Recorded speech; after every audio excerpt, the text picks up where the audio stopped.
Now we have the example of grades 2.ip, y, and b, the notebook, with the two functions, letter grade and GPA. So we execute this, and now we can use GPA, and we'll give it a list of A, C, and the credits were 4, 4, 2.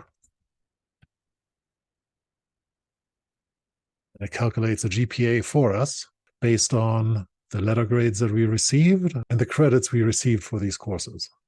So if we change the weighting of this, obviously. So now you have a function that calculates your GPA, and you don't have to remember anymore how to do that. It's all written up for you.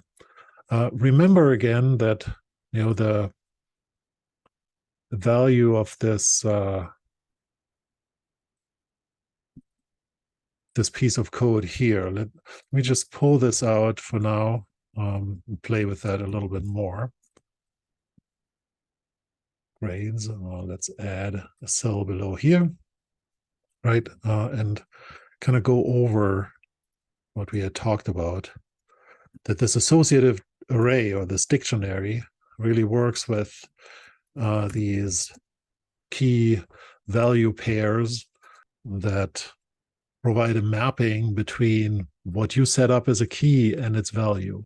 And it only provides these values when you use the keys properly, right? So you cannot mess up which key is being given, because otherwise things are going to be resulting in errors. Now, of course, we can still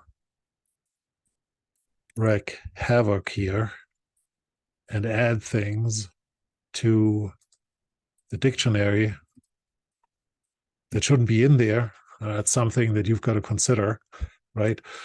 In here, in the function, grades is pretty well protected.